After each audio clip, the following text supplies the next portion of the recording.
nós temos que relembrá-los. Obrigado, Otávio. A gente volta para Brasília para fazer o esquenta da CPI. Hoje, Vinícius Leal está com o senador Eduardo Girão. Vinícius. Obrigado, Beth. Olá mais uma vez a todos aqui no Em Ponto. O senador Eduardo Girão, ao vivo aqui com a gente no Senado, aqui na ala das comissões, parou aqui para falar conosco ao vivo. Daqui a pouco já segue para a CPI. A reunião começa às 9, né, senador? Muito bom dia, muito obrigado por estar aqui ao vivo no Em Ponto. Já começo perguntando para o senhor, tem 2 pedidos de habeas corpus aí, um concedido ao ministro Pazuello, outro solicitado pela médica Mayra Pinheiro. O senhor, na CPI, que se propõe a ouvir essas pessoas, acha que isso vai prejudicar os depoimentos? O senhor que inclusive falou de ouvir o outro lado, como governistas ali também disseram, e temos aí uma médica defensora da cloroquina, uma oportunidade para colocar os pontos dela e essa possibilidade de talvez não ter que responder as perguntas. O senhor concorda com esse pedido ou isso vai prejudicar a apuração de vocês? Bom dia. Muito bom dia, gratidão em estar aqui na Globo News, nesse esquenta. Daqui a pouco a gente está entrando aqui para mais uma oitiva, a 3ª semana seguida. E eu acredito que o Pazuello, tanto o ex-ministro Pazuello, como também a doutora Mayra, possam falar. É isso que eu espero, né? Como os demais depoentes que nós tivemos aqui. Eu acho que esse habeas corpus, de alguma forma, no sentido de se proteger de um abuso flagrante de autoridade que, no meu modo de entender, respeito quem pensa diferente, está acontecendo aqui dentro das oitivas, né? A gente percebe um relator intimidador, muitas vezes induzindo as respostas e chegamos àquele espetáculo nefasto no depoimento do Fábio Van Garten de uma ameaça de prisão ali. Então, esse tipo de coisa realmente mostra uma parcialidade grande, porque se você comparar o depoimento do Mandetta, do ex-ministro Mandetta, com os demais, foi ali um jogo ensaiado de cordialidade com o Mandetta e com os outros foi uma agressividade muito grande. Então, infelizmente, isso configura um palanque político, realmente uma posição de um relatório que já deve estar pronto, né? E isso vai corroendo a credibilidade da CPI perante a opinião pública. Senador, muito bom dia. Elizabeth Pacheco aqui, do estúdio de São Paulo, do Em Ponto falando. Muito bom dia, obrigada por estar conosco. Senador, já que o senhor falou desses depoimentos que estão por vir, e o de hoje, do ex-ministro Ernesto Araújo, o que o senhor espera? Olha, eu espero que ele também possa falar, né? Ele que não foi buscar habeas corpus, e que ele possa esclarecer para a gente as ações do Itamaraty nessa busca por vacinas no mundo, né? Então, algumas declarações dele com relação à China, que eu acredito que é um caminho de mão dupla, né? Tanto o Brasil precisa da China e precisa respeitar a China, como a China precisa do Brasil e precisa também respeitar o nosso país. Então, é importante que essas relações que são fraternas e que existem há muitos anos, elas possam ser, de alguma forma, espero que não tenha colaborado, é isso que a gente vai perguntar, cruzar os dados aqui para alguns problemas, por exemplo, com relação ao IFA, né? Então, acredito que o ministro Ernesto Araújo, que já esteve aqui no Senado há cerca de 2 meses, se eu não me engano, foi uma sessão longa antes dele ser desligado do governo, e ele respondeu a todas as perguntas que eu acredito que fará hoje aqui, pelo menos espero que ele traga essas informações para a gente. Senador Girão, Otávio Guedes aqui do Rio de Janeiro, bom dia. Senador, o senhor se define como independente. Então, já que o senhor fez uma análise do relator Renan, gostaria que você também fizesse uma análise dos que são declaradamente governistas, né, que estão ali defendendo o governo, que é legítimo na democracia você ter os dois lados. Mas não parece que essa bancada que defende o governo está muito perdida? Por exemplo, fica defendendo ainda a cloroquina, falando que em rancho queimado tem a fórmula planetária para defender a doença. Qual a visão do senhor sobre a estratégia e a efetividade da defesa do governo na CPI? Olha, Otávio, muito prazer falar com você. Eu vejo que a independência é algo importante que está sendo difícil dentro dessa CPI, né? Nós temos um grupo de oposicionistas, no meu modo de entender é o G7, e tem um grupo de governistas pequeno. Eu não apenas falo que sou independente, eu demonstro ser independente, não tenho um cargo no governo federal indicado, votei contra bandeiras importantes do Planalto agora, recentemente, como a questão do decreto de armas de fogo, a questão também da indicação do ministro Cássio Nunes Marques, que eu fui um dos 2 senadores apenas que votamos publicamente contra, porque eu vejo ali as digitais do Centrão nessa indicação, nada contra a pessoa do ministro, mas o fato é que a gente percebe uma desarticulação do governo, né? Eu, assim, numa visão equilibrada, acho que está faltando nessa comissão que a gente analise os 2 requerimentos, né? Isso é o que o povo brasileiro, eu gosto muito de andar nas ruas, nos mercados, nas feiras, saindo dessa bolha que a gente vive aqui em Brasília, né, de uma ilha da fantasia, e conversando no Ceará com as pessoas, e a gente percebe que até quem é contra o governo, olha só o que eu vou falar, pessoas que são contra, de esquerda muitas vezes, estão incomodadas com a maneira, com a condução totalmente assim parcial, até porque existe um flagrante conflito de interesses do relator que tem um filho governador. A gente não pode esquecer que essa CPI, ela deve investigar ações e omissões do governo federal, ok, mas também as centenas de bilhões de reais de verbas federais que foram enviadas para estados e municípios. E tanto é que eu quis trazer a Polícia Federal aqui, na semana passada, um requerimento meu, e foi uma reação do relator, assim, impactante, dizendo que era muito sério trazer a Polícia Federal, que isso nunca tinha acontecido em história de CPI. Infelizmente, ele faltou com a verdade, porque nós já tivemos CPIs aqui que foram convidados e convocados também diretores da Polícia Federal. Então, o povo quer saber toda a verdade e não apenas uma parte da verdade. O que eu vejo é que nós estamos conduzindo essa CPI, infelizmente, repito, no meu modo de entender, com um relatório totalmente roteirizado aí de quem é o culpado e quem é o inocente, até porque ele já deu entrevistas, o relator Renan Calheiros, de quem é o culpado e quem é o inocente.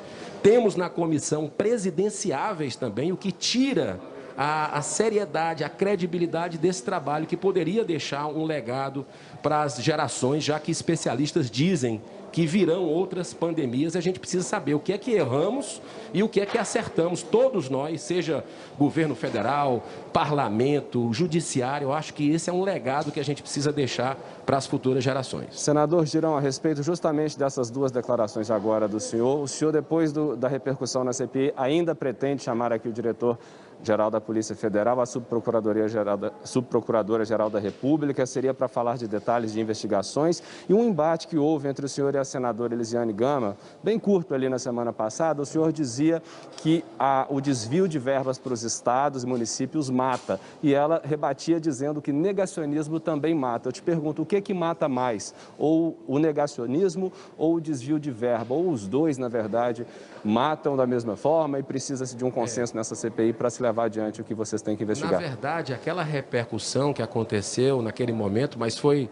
Eu nem vi ali, que eu acho que era a senadora Leila que colocou o seguinte: nós temos uma morte que emocionou o país, que foi a do ator Paulo Gustavo, né? E a mãe dele, numa entrevista para o Fantástico, que realmente emocionou também aos brasileiros, ela disse que desvio em época de pandemia não é apenas corrupção, é assassinato, né? E isso bateu forte na alma, né, de muitos brasileiros. E é isso que a gente também está querendo buscar aqui.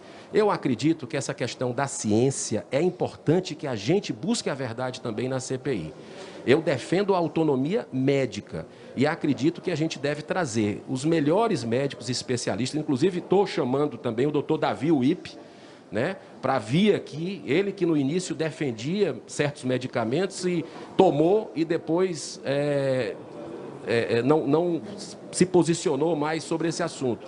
Queremos trazer médicos especialistas contra e a favor desse tratamento imediato, ou que alguns chamam de precoce, para que a gente possa saber por que alguns municípios que adotam esse procedimento têm uma morte por milhão menor do que outros municípios que não adotam esse procedimento. Então, se a gente está querendo buscar realmente a verdade, a ciência precisa ser ouvida, mas a ciência, no meu modo de entender, está completamente dividida sobre esse assunto.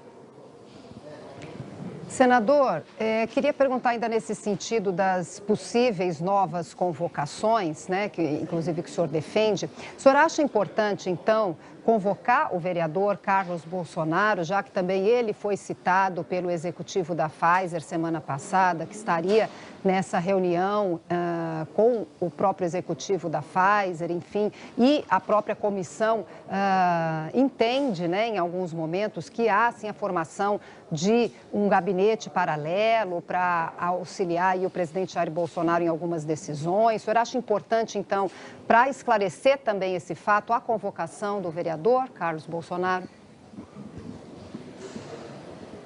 Olha, Elizabeth, eu queria dizer para você que para mim está muito evidente uma questão pessoal aí do senador Renan Calheiros com o presidente Bolsonaro.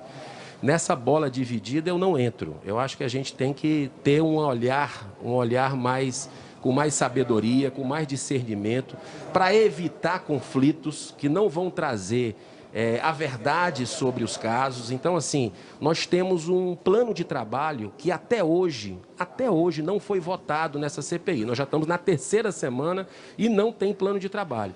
No plano de trabalho que eu propus, o foco era governo federal, ações e omissões e envolver estados e municípios. Inclusive, eu pedi para que fossem alternados isso. Então, eu vejo que dentro de um plano de trabalho que eu vou cobrar a votação, a gente possa ter nomes onde tenham efetividade, né, onde tenham realmente mais informações contundentes, o que eu não vejo nesse caso do vereador Carlos Bolsonaro, para que se possa chamar na CPI para buscar realmente a verdade sobre o que está acontecendo no Brasil, nos estados e municípios. Eu, inclusive, defendi e defendo o convite respeitoso ao ministro Marco Aurélio Mello, né, porque aquela decisão de abril do ano passado de tirar atribuições do governo central, do governo federal e repassar para estados e municípios, o STF deve ter algum monitoramento para saber se isso foi importante, quantas vidas nós poupamos com isso ou se não foi algo produtivo para o país. Repito, eu acho que o grande aprendizado, uma lição dessa CPI também deve ser a gente investigar e entender qual o aprendizado que a gente vai ter para as futuras gerações. Mas é bom se ressaltar que até o presente momento, essa CPI não quer olhar a corrupção, diferente de tantas outras que nós tivemos, do orçamento, do mensalão, né?